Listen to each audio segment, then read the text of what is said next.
I think the Dolphins made a big mistake by extending Tua. I think it's a mistake so big, they're going to regret it not 2 years from now. I think they're going to end up regretting it by January. Here's why. I think in order to pay a quarterback, you have to ask yourself 2 questions. Can our quarterback make the players around him better?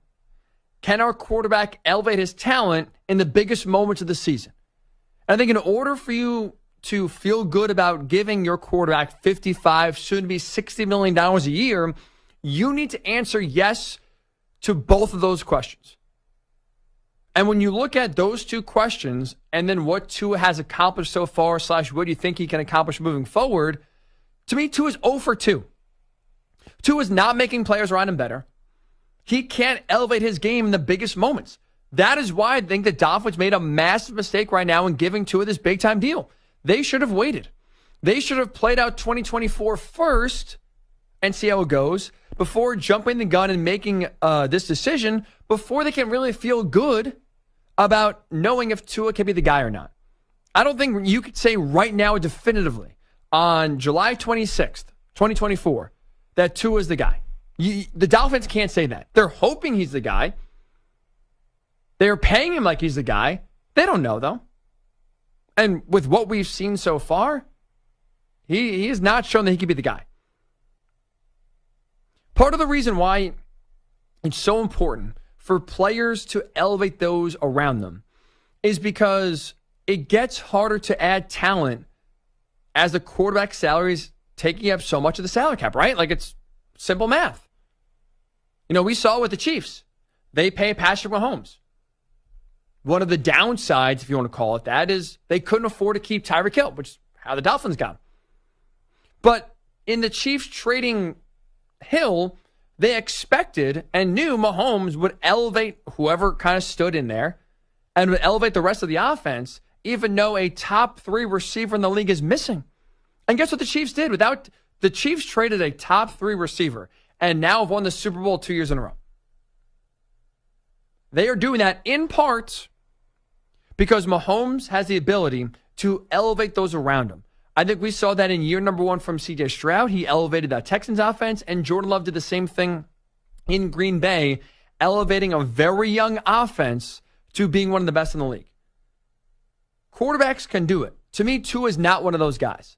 Like, if you look at the Dolphins offense from last year, and I asked you, did Tua make Tyreek Hill better, or did Tyreek Hill make Tua better? It's not a question. We all know the answer. Tyreek made Tua better. And so if you look at the success of the offense last year, they were a top 2 scoring offense, top 5 in a lot of categories. But when it comes to, like, if you want to rank who was most important for that success, who was the biggest reason for the Dolphins having one of the most explosive offenses in the league, I would say number 1, Tyreek Hill, number 2, Jalen Waddle, number 3 would be Mike McDaniel, and I put Tua there at 4. I think the quarterback in this offense is the 4th most important person to lead them to having those big numbers. Am I paying Tua as the 4th most important guy $50 million, in this case $53 million a year? I'm not. That to me is a bad investment. Because eventually, sooner rather than later, Tyreek Hill is going to be gone. And when he's gone, can Tua take the next guy, make him better?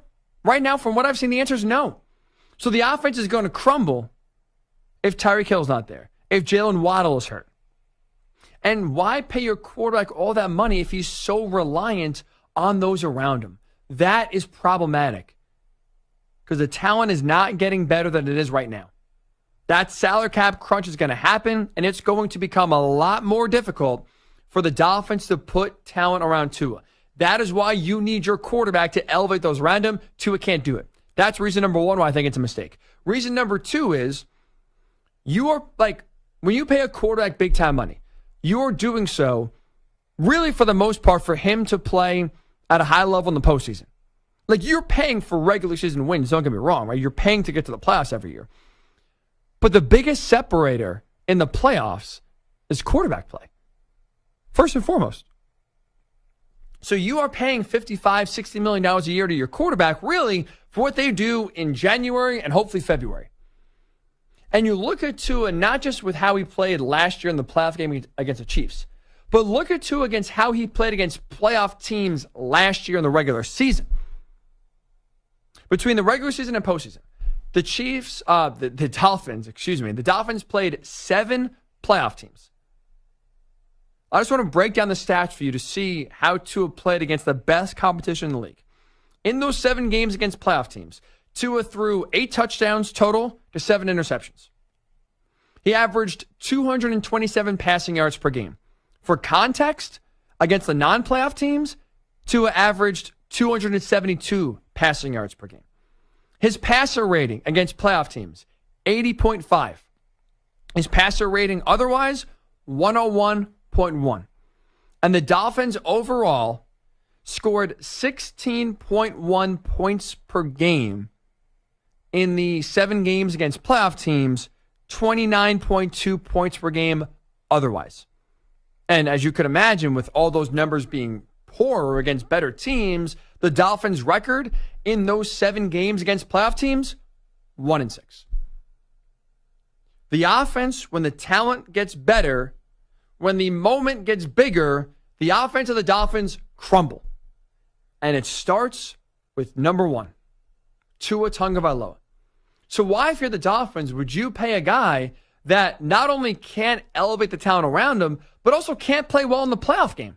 Can't elevate his own level of play when the team needs you most? Why would you pay a quarterback $53 million a year to play well against the Commanders and the Panthers, but crap the bed against the Bills and the Chiefs? Why would you do that? That's a waste of money. That is poor resource allocation.